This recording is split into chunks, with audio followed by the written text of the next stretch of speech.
નમસ્કાર વિદ્યાર્થી મિત્રો, આજે આપણે બિઝનેસ કમ્યુનિકેશનમાં યુનિટ બીજો બેઝિક ફોર્મ્સ ઓફ કમ્યુનિકેશનના મૂળભૂત સ્વરૂપો એમની વાત આગળ વધારીશું. ગયા લેક્ચરમાં આપણે વર્બલ કમ્યુનિકેશનથી શરૂઆત કરેલી. વર્બલ કમ્યુનિકેશન એટલે એઝ યુ નો કે જ્યાં આપણે શબ્દોનો ઉપયોગ કરીને કમ્યુનિકેશન કરીએ છીએ, પ્રત્યાયન કરીએ છીએ. એના બે પ્રકારો, ઓરલ કમ્યુનિકેશન અને રિટન કમ્યુનિકેશન. ઓરલ કમ્યુનિકેશનમાં આપણે શબ્દોનો ઉપયોગ બોલીને કરીએ છીએ, જ્યારે એનો બીજો પ્રકાર છે એ રિટન કમ્યુનિકેશન છે કે જેમાં આપણે લખીને શબ્દોનો ઉપયોગ કરીએ છીએ. બોલવું એ ઓરલ અને લખવું એ રિટન છે. તો ચાલો આજે આપણે રિટન કમ્યુનિકેશનની વાત કરીશું. રિટન કમ્યુનિકેશન એટલે શું, એમની લાક્ષણિકતાઓ કેવી હોય છે, ઓરલ કમ્યુનિકેશનથી રિટન કમ્યુનિકેશન કેટલી રીતે જુદું પડે છે, રિટન કમ્યુનિકેશનના કયા કયા ઓકેઝન્સ છે, કઈ કઈ સિચ્યુએશનમાં, કઈ કઈ પરિસ્થિતિઓમાં રિટન કમ્યુનિકેશન વપરાય છે, અને છેલ્લે એમના ફાયદાઓ અને ગેરફાયદાઓની આપણે વાત કરીશું.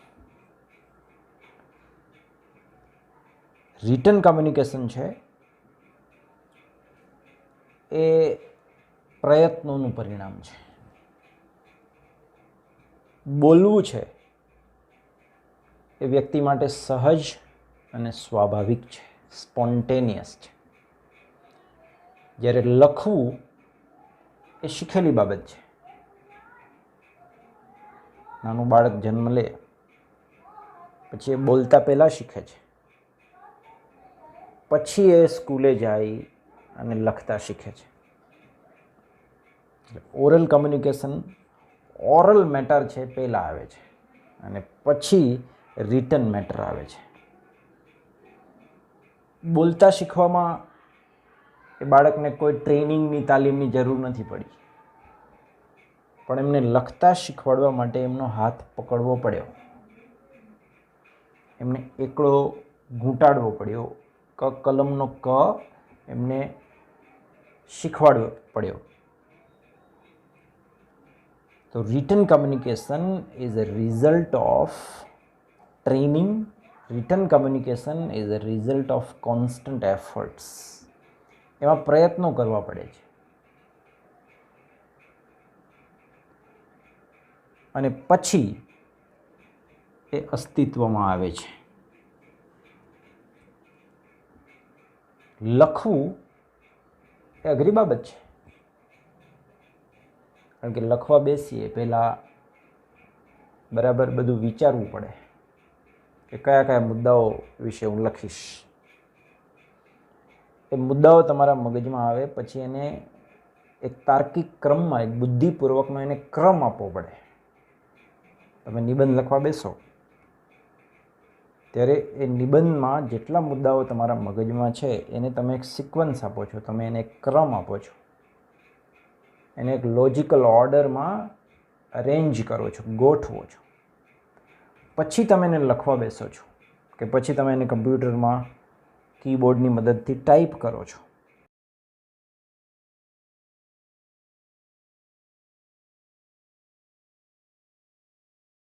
થયેલું લખાણ એને વેરીફાઈ કરવું પડે, એનું પ્રૂફ રીડિંગ કરવું પડે. એમાં કોઈ ક્ષતિઓ, મિસ્ટેક્સ, એરર્સ હોય તો એમને દૂર કરવી પડે છે અને પછી એ સામેવાળી વ્યક્તિને એ મોકલવામાં આવે છે. પછી આન્સર બુક હોય કે કોઈ લેટર હોય. એક સારી રીતે લખાયેલો પત્ર, a well written letter builds the image of that organization. એ સારી રીતે વ્યવસ્થિત લખાયેલો એ પત્ર છે એ જે તે કંપનીની એક ઇમેજ, એક એમની પ્રતિષ્ઠા ઊભી કરે છે. આ એમનો મિનિંગ થયો. Now let us talk about the characteristics of written communication. આ કેરેક્ટરિસ્ટિક્સ વાળો મુદ્દો છે બીજી રીતે પૂછાઈ શકે. What are the differences between oral communication and written communication. એ તમને એમ પણ પૂછાઈ શકે કે ઓરલ કમ્યુનિકેશન અને રિટન કમ્યુનિકેશન વચ્ચે કયા કયા ભેદ છે, કયા કયા ડિફરન્સીસ છે, કયા કયા તફાવત છે. તો બંને સાથે કેરેક્ટરિસ્ટિક્સ પણ આ જ આવશે અને ડિફરન્સીસ પણ આ જ આવશે. એમાં 1, written communication is a creative activity that requires a lot of imagination and effort to arrive at the finished product. એક સર્જનાત્મક પ્રવૃત્તિ છે. ઘણી બધી કલ્પનાની જરૂર પડે છે અને ઘણી બધી મહેનત કરવી પડે છે.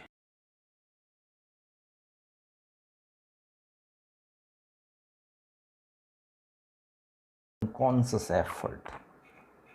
As I told you, બોલાયેલું પ્રત્યયન છે એ સહજ સ્વાભાવિક છે.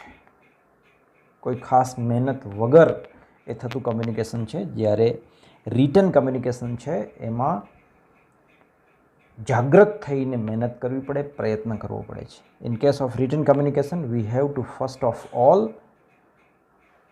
Collect all the necessary information. Written કમ્યુનિકેશનમાં જે તમે લખવાના છો એને સંબંધિત બધી માહિતી પહેલાં ભેગી કરવી પડે. Arrange it in a logical order. એ માહિતીને એક તાર્કિક ક્રમમાં ગોઠવવી પડે છે. And then write out very carefully.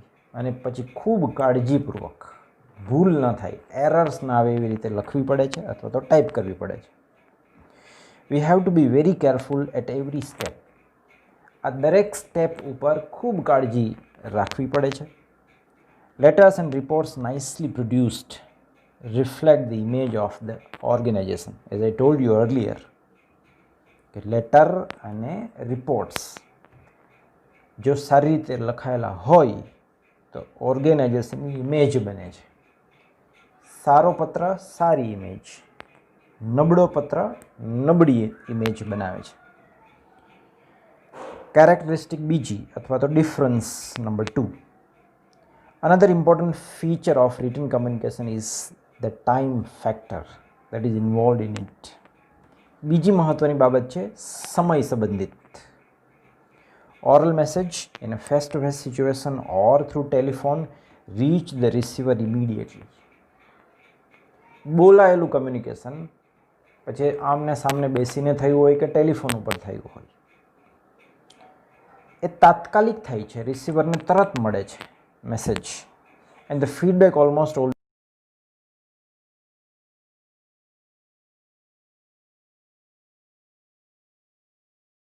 છે ત્યારે જ સંભળાય છે અને જે સાંભળે છે એનો રિસ્પોન્સ પણ ત્યારે જ મળે છે. So very fast. This is not the case with written communication. પણ આ બાબત રિટન કમ્યુનિકેશનને લાગુ પડતી નથી. The sender has to plan out the message. Similarly, the receiver takes his own time to decode the message. Sender બધું plan કરે છે, પછી લખે છે, પછી એને મોકલે છે. આમાં જે સમય લાગ્યો એટલો જ સમય રિસીવરને પણ લાગશે. એ લખાયેલો મેસેજ રિસીવ કરશે, પછી એને વાંચશે, પછી એને ડીકોડ એટલે સમજશે. Thus, it is to be kept in mind that written communication is a time-consuming activity. લખાયેલું પ્રત્યયન છે એ સમય માંગી લેતી પ્રવૃત્તિ છે. એમાં વધારે સમયની જરૂર પડશે in comparison with oral communication. Number 3.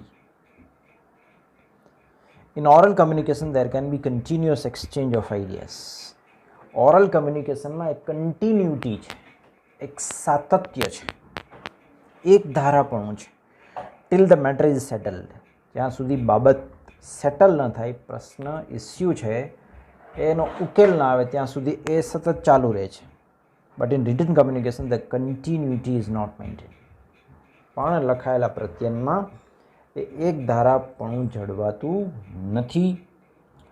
હું કંઈક પૂછીશ લખીને, સામેવાળો એને વાંચશે, પછી એ એની રીતે પાછો મને જવાબ આપશે. એમાં વચ્ચે કેટલો સમય જશે એની કોઈ ખાતરી નથી.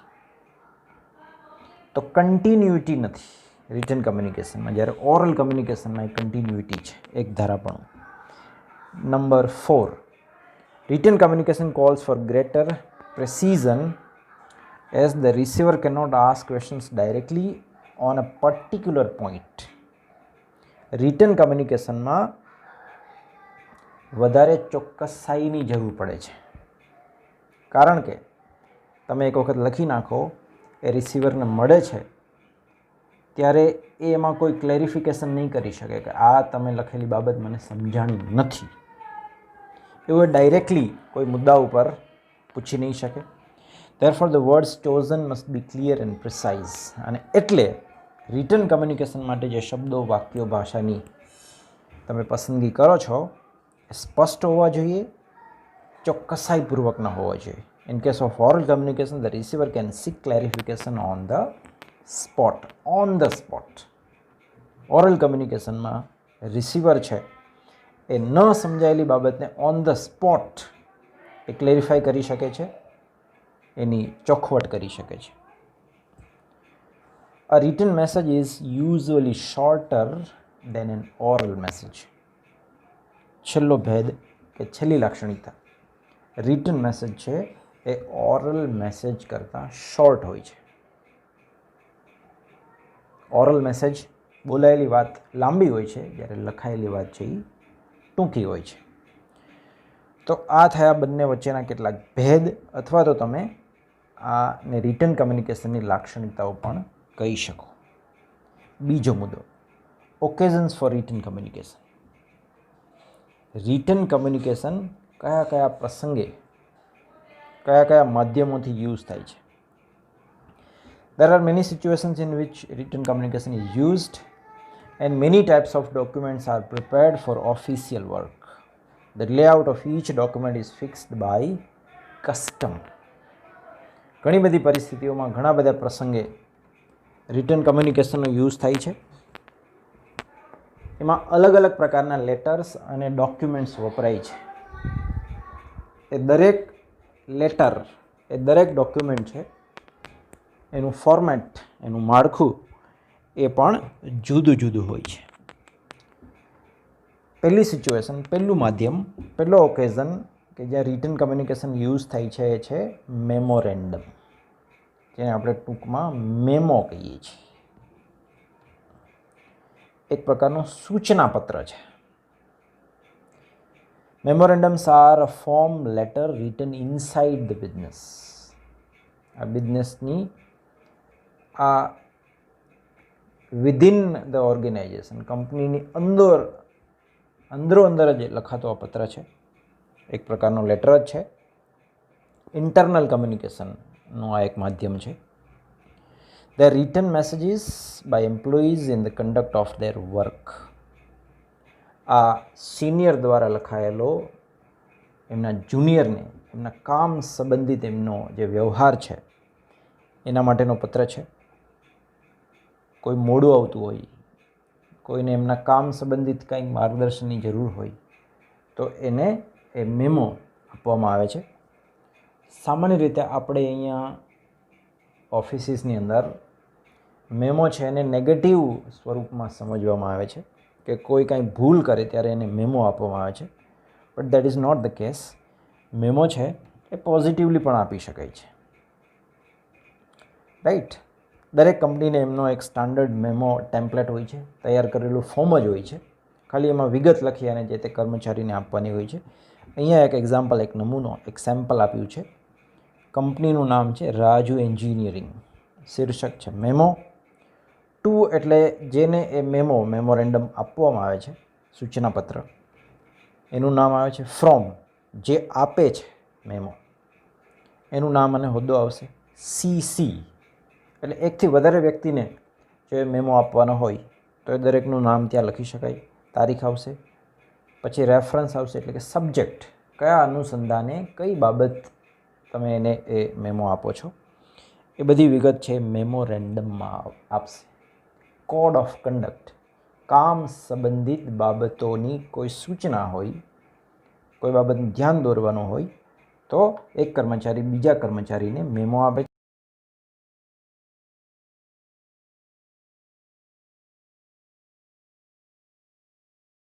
ઉચ્ચ હોદ્દાવાળો વ્યક્તિ છે એમની નીચેના હોદ્દાવાળા વ્યક્તિને મેમો આપતા હોય છે. નંબર 2,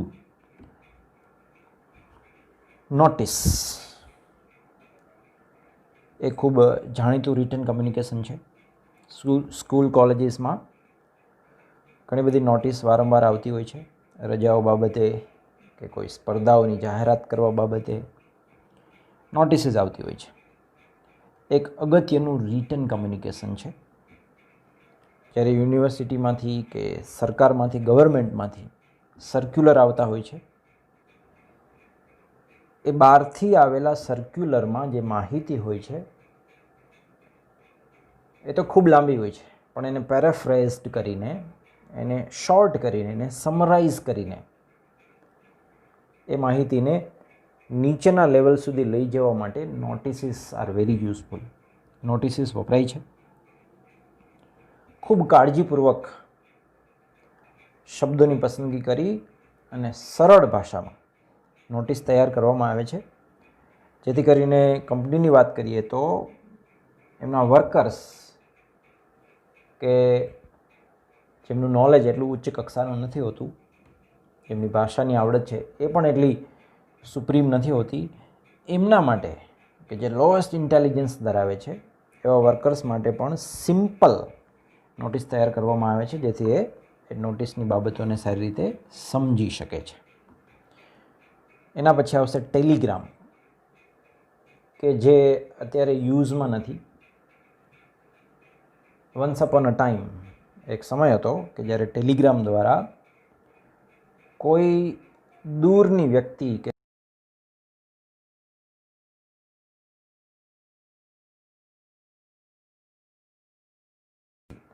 જ્યારે ઉદ્ભવે ત્યારે ટેલિગ્રામ કરવામાં આવતો. એનો પર્સનલ યુઝ પણ થતો અને ઓફિશિયલ યુઝ પણ કરવામાં આવતો. અત્યારે આ બાબત યુઝમાં નથી, નીકળી ગઈ છે, જૂની બાબત થઈ ગઈ છે. દૂર, ફાર અવે પ્લેસીસ, દૂર દૂરના સ્થળે કમ્યુનિકેશન કરવાનું હોય અને કમ્યુનિકેશન કરવામાં અર્જન્સી હોય, તાત્કાલિક કોઈ વાત કરવાની છે, કોઈ મેસેજ પહોંચાડવાનો છે, ત્યારે ટેલિગ્રામ ખૂબ હેન્ડી હતા, હાથવગા હતા અને ઉપયોગી હતા. આ ઇન્ટરનલ કમ્યુનિકેશનનું માધ્યમ નથી, આ એક્સટર્નલ કમ્યુનિકેશનનું માધ્યમ છે. અહીંયા બાહ્ય પ્રત્યાયન થશે. કોઈ કસ્ટમરનો કોન્ટેક્ટ કરવાનો હોય, કોઈ સપ્લાયરનો કોન્ટેક્ટ કરવાનો હોય, પોતાની બીજી બ્રાન્ચીસ કે બીજી ઓફિસનો કોન્ટેક્ટ કરવાનો હોય, ત્યારે કંપની છે, સંસ્થા છે, ટેલિગ્રામનો યુઝ કરતી. આમાં રિસ્પોન્સ પણ તાત્કાલિક મળતો અને ટેલિગ્રામ છે એ ઓછામાં ઓછા શબ્દોનો ઉપયોગ કરીને લખવામાં આવતો, કારણ કે એમનો કોસ્ટ, એમનો ખર્ચ, તમે કેટલા શબ્દોમાં મેસેજ લખો છો એના આધારે નક્કી થતો. અને એમાં જે લખાણ થતું એ કેપિટલ અક્ષરોમાં થતું, બ્લોક લેટર્સમાં, મોટા અક્ષરોમાં, પહેલી ABCDમાં, ત્રીજી ABCDમાં. પણ એ ધ્યાનમાં રાખવામાં આવતું કે ઓછામાં ઓછા શબ્દોમાં જ્યારે ટેલિગ્રામ લખવામાં આવે ત્યારે એટલા શબ્દો પણ ઓછા ન હોય કે સામેવાળાને કંઈ સમજાય જ નહીં. ક્લેરિટી જળવાઈ રહે, મિનિંગ સામે સુધી પહોંચે, એ પણ ધ્યાનમાં રાખવામાં આવતું. એના પછી આવશે ટેલેક્સ. એ પણ અત્યારે યુઝમાં નથી. ટેલેક્સનું સ્થાન અત્યારે ફેક્સ લઈ લીધું છે. જે ઓફિસોમાં ફેક્સ મશીન હોય છે એ જ જૂનો ટેલેક્સ છે. એક ડિવાઇસ હતી, એક યંત્ર હતું, એમાં ટાઈપ કરવા માટે એક વર્ડ પ્રોસેસર પણ આવતું, ટાઈપિંગ બોર્ડ આવતો, જે કીબોર્ડ આપણે કહીએ છીએ. અને ટેલિગ્રાફ લાઇન્સ દ્વારા, જેમ અત્યારે ફોન લાઇન્સ છે અથવા તો ફેક્સ લાઇન્સ છે, એવી રીતે ટેલિગ્રાફ લાઇન્સ હતી. જેમ ટેલિગ્રામ છે, ટેલિગ્રાફ ઓફિસમાંથી મોકલવામાં આવતો, એવી રીતે ટેલિગ્રાફ લાઇન્સ પણ હતી. એના દ્વારા એ રિસીવરને ટેલેક્સનો યુઝ કરીને, મશીનનો યુઝ કરીને મોકલવામાં આવતો. કોડ નંબરનો યુઝ કરીને આમાં મેસેજ છે મોકલવામાં આવતો. આનો એક મોટામાં મોટો ફાયદો એ હતો કે એ મશીનને ઓપરેટ કરવાની જરૂર, એટલે કે જ્યારે મેસેજ આવે ત્યારે એમાં કોઈ કર્મચારી એને ઓપરેટ કરતો હોય, એની હાજરી હોય, એની જરૂર ન હતી. અત્યારે જેમ ફેક્સ મશીન ચાલુ હોય અને ગમે ત્યારે એમાંથી ફેક્સ એની મેળે નીકળી જાય, એમ જ એમાં મેસેજ છે એ રિસીવર સુધી પહોંચી જતો, ઓટોમેટિકલી એ મળેલો મેસેજ છે ટાઈપ થઈ જતો અને પછી ગમે ત્યારે સમય મળે ત્યારે રિસીવર એને વાંચી શકે છે. આમનું બિલ, આમનો ખર્ચ એ મેસેજને ટાઈપ કરવામાં અને સેન્ડ કરવામાં કેટલો સમય લાગ્યો છે એના આધારે નક્કી થતો. ટેલિગ્રામમાં કેટલા શબ્દોમાં મેસેજ લખો છો એના આધારે એનો ખર્ચ નક્કી થતો. ટેલેક્સની અંદર કેટલા સમયમાં તમે મેસેજ ટાઈપ કરીને મોકલો છો એના આધારે એનો ખર્ચ નક્કી થતો હતો. Newspaper office, share markets, airports, railway stations, આ બધી જગ્યાએ આમનો યુઝ થતો અને એમાં મળેલો મેસેજ છે એ સ્ક્રીન ઉપર પણ રાખવામાં આવતો. ઓકે, તો આ કેટલાક ઓકેઝન્સ, કેટલાક માધ્યમો છે એ રિટન કમ્યુનિકેશનના હતા. હવે આપણે જોઈએ રિટન કમ્યુનિકેશનના ફાયદાઓ અને ગેરફાયદાઓ. પહેલાં જોઈએ એડવાન્ટેજીસ ઓફ રિટન કમ્યુનિકેશન. પહેલું, it provides us record, references, etc. on which important decision rest. લખાયેલું તમે ફાઇલ કરી શકો અને કાયમી રેકોર્ડમાં રાખી શકો, રેફરન્સમાં રાખી શકો. અગત્યના નિર્ણયો પણ એના આધારે લઈ શકાય, ભવિષ્યમાં ગમે ત્યારે એનો યુઝ કરી શકાય છે. એ પરમેનન્ટ છે. Number 2, it builds up the image of the company. અગાઉ વાત થઈ એમ લખાયેલી વાત છે કંપનીની ઇમેજ, એમની પ્રતિષ્ઠા ઊભી કરે છે. It is permanent. લખાયેલું જ્યાં સુધી નાશ ન કરો, ફાડીને ફેંકી ન દો, સળગાવી ન દો, ત્યાં સુધી એ કાયમી રહે છે. It promotes uniformity of policy and procedure and builds up proper guidelines for the working of the organisation. દરેક સંસ્થાના કર્મચારીઓ છે, દરેક સંસ્થા પોતે એક ગાઈડલાઇન પ્રમાણે ચાલતી હોય છે, એક કાર્યસૂચિ પ્રમાણે ચાલતી હોય છે. તો એનું સમાંતર સંચાલન કરવા માટે, એમાં એકરૂપતા જાળવવા માટે રિટન બાબત જ એકમાત્ર વિકલ્પ છે. લખાયેલી બાબતો પ્રમાણે પોલિસી તૈયાર થાય છે, એક નીતિ બને છે, એને કાગળ ઉપર લખીને તૈયાર કરવામાં આવે છે અને એ નીતિ મુજબ સંસ્થાની આખી પ્રોસિજર, એમનું આખું જે મેનેજમેન્ટ છે એ થતું હોય છે. એટલે પ્રોપર ગાઈડલાઇન છે એ રિટન દ્વારા જ બેસ્ટ રીતે આપી શકાય. Number last, 5th, responsibility can be easily fixed. કોઈને કોઈ જવાબદારી આપવી હોય તો તમે એને મૌખિક આપો એટલી અસરકારક નહીં રહે જેટલી તમે એને લેખિતમાં આપો. તો અગત્યની કામગીરી છે એના લેખિતમાં ઓર્ડર નીકળતા હોય છે અને એટલા માટે કે જે તે વ્યક્તિની જવાબદારી ફિક્સ થાય છે. આ થાય એમના કેટલાક ફાયદાઓ. જોઈએ હવે એમના કેટલાક ગેરફાયદાઓ, ડિસએડવાન્ટેજીસ ઓફ રિટન કમ્યુનિકેશન, ડીમેરિટ્સ, એમની ખામીઓ. First, it is time consuming. બહુ સમય લે છે, સમયનો ખૂબ એમાં કન્ઝ્યુમિંગ થાય છે, સમય ખૂબ ઇન્વેસ્ટ કરવો પડે છે. Immediate feedback is not possible. તાત્કાલિક જવાબ એમાં મળતો નથી. It is costly in terms of money and man hours. સમય અને પૈસા બંને દ્રષ્ટિએ આ ખર્ચાળ છે. It builds up unmanageable lot of papers and files. રિટર્ન ભેગું થાય, આપણે ફાઇલ કરીએ, આવે આપણે ફાઇલ કરીએ તો આ સતત ફાઇલો છે વધતી થાય, વધતી જાય અને એ કાગળો છે એક સમયે અનમેનેજેબલ થાય છે, એમની વ્યવસ્થા કરવી અઘરી થાય છે. It cost a lot to the organisation. અને એમાં ખૂબ અગત્યના કાગળો હોય છે કે જે તમારે રાખવાય પડે, સાચવવાય પડે. તો એને સાચવવા માટે અલગથી વ્યવસ્થા કરવી પડે, અલગથી એમના માટે સ્પેસ આપવો પડે, અલગથી એના માટે માણસ રાખવો પડે. એનો ખૂબ ખર્ચ એ સંસ્થાને આવતો હોય છે. Number 4, in the absence of immediate clarification, sometimes communication cycle remains incomplete.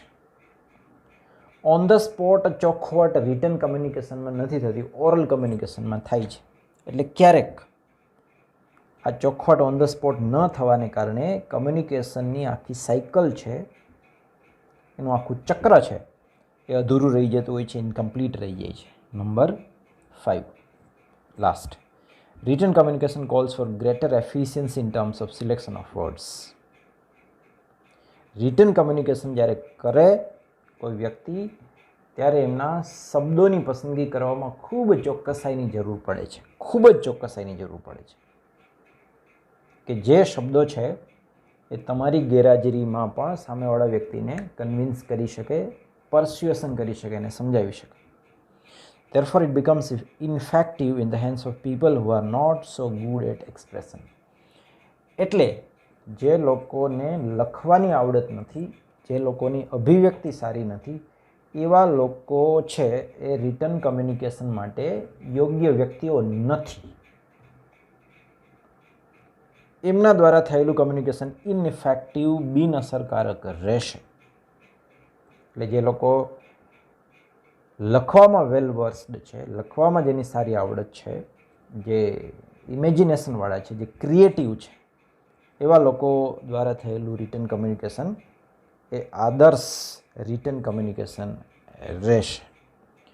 તો આ થઈ રિટન કમ્યુનિકેશનની વાત, જેમાં આપણે રિટન કમ્યુનિકેશનનો મિનિંગ જોયો, પછી એમની કેરેક્ટરિસ્ટિક્સ અથવા તો ઓરલ અને રિટન વચ્ચેનો ડિફરન્સીસ જોયા, પછી રિટન કમ્યુનિકેશન કયા કયા માધ્યમો દ્વારા કઈ કઈ પરિસ્થિતિ અથવા તો કયા પ્રસંગે થાય છે, એમાં આપણે મેમોરેન્ડમ એટલે કે મેમો જોયું, પછી નોટિસ, પછી ટેલિગ્રામ, ટેલેક્સ જોયા. આ બધા રિટન કમ્યુનિકેશનના માધ્યમો છે. એમાં કેટલાક છે એ ઇન્ટરનલી યુઝ થાય છે, કેટલાક છે એક્સટર્નલી યુઝ થાય છે. પછી આપણે જોયું એમના ફાયદાઓ અને છેલ્લે એમના ગેરફાયદાઓ જોયા. Thank you very much.